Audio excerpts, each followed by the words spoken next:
Hello everyone, welcome to EditUp. So in today's session, we are going to discuss a very interesting and important question, that is RBI cannot deal with this kind of inflation effectively. So what kind of inflation are we talking about and why RBI cannot deal with it effectively, that we will discuss in today's session, as well as we will discuss about the demand pull inflation and cost push inflation. Okay, and this is very important from the exam point of view, as we will see that why. So before starting with the session, please subscribe to our YouTube channel if you are new to the channel and join our Telegram channel for the PDF of this session, and you can get the link of the Telegram channel in the description box below.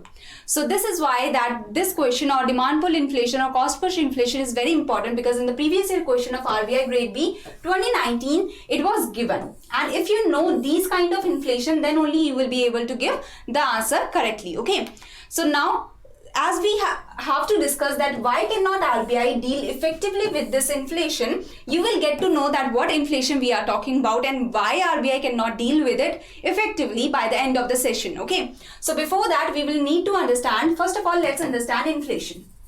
So in inflation, what happens that prices are rising continuously, and when prices rises continuously, the value of money falls, that is the purchasing power of the people fall. How? That you have the income of rupees 100 and you are buying a product of rupees 10, you are able to buy how much? You are able to buy 10 product or 10 quantity. Okay, but what if the prices rise to rupees 20? Then you are only able to buy 5 quantity of the product.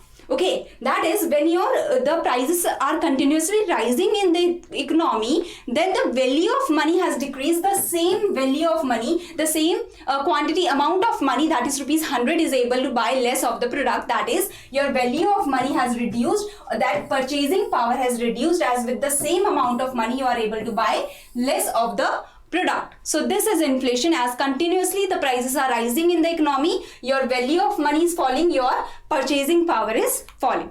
Next is now coming to the demand pull inflation and cost push inflation. You have understood inflation, that prices are rising. So why is it rising? So we will understand the demand pull inflation first. So let's say that our demand is this, that prices and quantity, it is negatively related to prices. Your aggregate supply is this, but aggregate, see, after a point, let's say we have reached full employment, or the production capacity cannot be changed in the short run. In the short run, you cannot make new factories and all in 1 day or 2 days. So in the short run, the production capacity is kind of fixed, as well as either we have reached full employment or our production capacity cannot be increased. Then if aggregate demand increases, maybe aggregate demand is increasing because the consumers are very confident on their economy. They are like, yes, our economy will do very good and we can consume more, we can spend more of the income, we do not have to save much because we are doing very good. So why are we saving? We can earn later on. So aggregate demand has risen because the confidence of the people has risen in the economy. So in short run, the aggregate demand is rising too much. Now aggregate demand is rising, we do not have production capacity, so what will happen? The prices will rise in the economy, the inflation will enter into the economy. So when demand for good increases and exceeds production capacity, that is, the demand for the goods are higher than our production capacity, the producer's production capacity, then it is said to be demand pull inflation, that is happening because of the increase in the demand. Okay, so this is demand pull inflation, that is happening because the demand is rising to a very fast manner and the supply is not able to cover it up. Maybe the supply is increasing, but supply is not able to cover up the pace at which demand is rising. Okay, so next is cost push inflation. When the cost of production is increasing and suppliers will reduce the supply on the same prices, the supplier will reduce the supply because the cost of production has risen. So producers will get less profit on the same price. So they will reduce the aggregate supply. Okay, they will reduce the aggregate supply because they will want to produce less of the quantity when their profits are not much.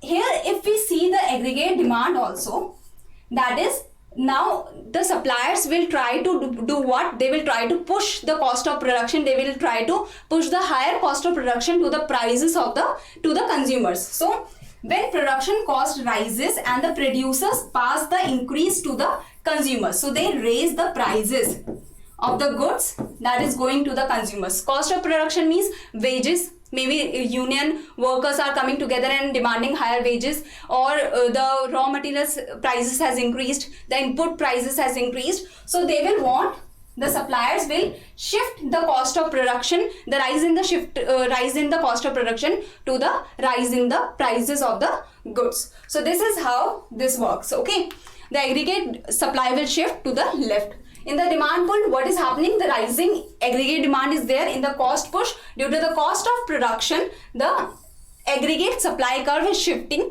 leftward because the expectation of the profit is low now. The profits are not very much, okay? And the suppliers are trying to push the cost of production, or a higher cost of production, to the prices of the consumers. And maybe they will not be able to push all of the rise in cost of production to the prices, okay? So their profit expectation is not very much. So the SARS will shift leftward. Now we understood that inflation is happening because of these two reasons. Why these two are happening, that we will see. So demand pull inflation can happen because money supply is increasing, and when money supply is increasing, we have more money into our hands and we will demand more. When we are demanding more, that means the prices are also rising. Okay, next is the inflation expectation. We are expecting that in the future the prices will rise. So currently, when prices are relatively low, if we compare with the future, we will want to buy more right now so that we store for the future when the prices will go up. So the expectations of the future also affect the demand pull inflation. We will demand right now more when we are expecting that in the future the prices will rise. Next is the government spending. Maybe the government wants to make more infrastructure, better infrastructure, so it will spend more for benefits of the people and all. So the government spending will also raise the demand in the economy and it will affect the demand pull. Inflation will happen. Cost push can be due to wages are higher. The labor union are trying to get higher wages. Maybe input prices has risen, cause the raw materials prices has risen. Or maybe devaluation has happened. If devaluation has happened, what will happen? That your currency has become less valuable. So you will have to give more of your currency to get the import the inputs. To import the raw material, you will have to give more of your currency. So cost push also happens in that condition. I hope you have understood the reasons of the demand pull inflation and cost push inflation. Demand pull is happening because of the aggregate demand and cost push is happening because of the aggregate supply, because of the supply side factors. So now we have understood both of them. Now we will move forward to the question that what inflation RBI cannot deal with. So first let's understand about the demand pull inflation. So RBI handles monetary policy and government handles which policy? It is fiscal policy. So government will, in the case of demand pull inflation, demand is rising too much. We want to control the demand so that it becomes equal to supply of our country. So what will we do? We will reduce the government spending, okay, as well as we will try to raise the taxes so that less disposable income is with the people. That is the less income that they can spend on consumption. So consumption will reduce. Here the government spending is also reducing, the demand will reduce, and the demand will reduce and become equal to the aggregate supply. So this is how the fiscal policy helps in controlling or reducing the demand pull inflation by decreasing the government spending and increasing the taxes. Similarly, RBI, if the demand is too high, RBI will try to increase the interest rate, that is cost of borrowing. So the cost of borrowing has increased. We are borrowing at higher cost now because the interest rate is high. So we will want to invest less. We will want to borrow less. That is, we will borrow less for the investment. We will borrow less for the consumption. We will take less loans for the consumption so that the demand will reduce and the economy will start going towards the normal prices. Okay, so both the policies, the RBI policy, the monetary policy and fiscal policy work very well in the case of demand pull inflation. So now let's see, when RBI is working fine in the demand pull inflation, what is happening in the cost push inflation. Let's take an example that oil prices has risen. Okay, that is input price. Now Oil is what? It is input in many of the industries. It is input in most of the industries, we can say. It is a input in most of the industries, as well as oil is used everywhere as an input. Okay.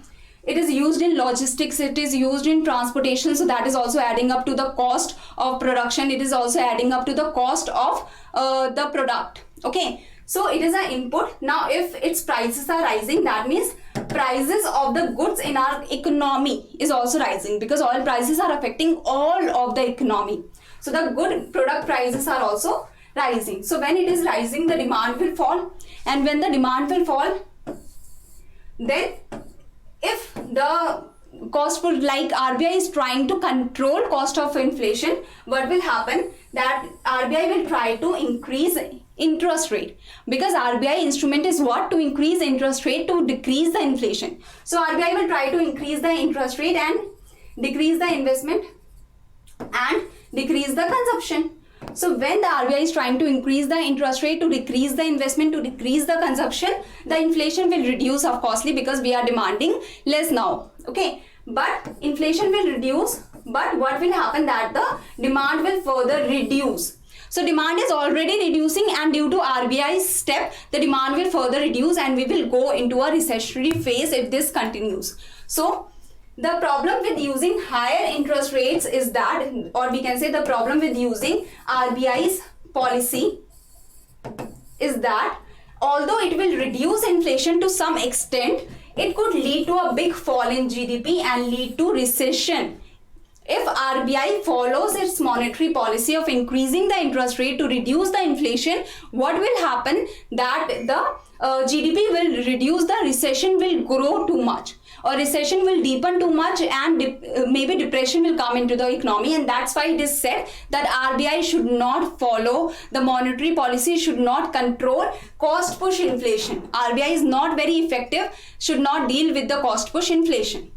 So now what is the solution that we can follow then, if RBI cannot control cost push inflation? So the long term solution to cost push inflation could be better supply side policies. So we need better supply side policies from the government, which help to increase the productivity of labor, maybe the productivity of capital, so that productivity increases. The cost is same, but at the same cost, the more product is being produced. More product is being produced at the same cost. So productivity increases, the supply will increase with the same cost. So this can happen, or the government can provide subsidies so that the cost of production can be reduced, as well as revaluation. If the economy, like we also have managed floating, so RBI can manage the depreciation that is happening and can elevate our economy, can elevate the currency. So revaluation of the currency can happen, so that we can buy the inputs, and we can have the imports that is not very costly, so that the cost push inflation will decrease if government is giving subsidies, if the revaluation is happening, so the imports of the inputs are happening at a good price, at a not very high price. Okay, and that is the short term solution, and the long term is to increase the productivity. But RBI should not deal with cost push inflation, because it can push the economy towards recession. I hope you have understood this. Now we can move to the question, increase in price level, that is a result of change in aggregate demand and aggregate supply, function is known as. So both aggregate demand and aggregate supply, both are shifting, both are moving. So what kind of inflation it is?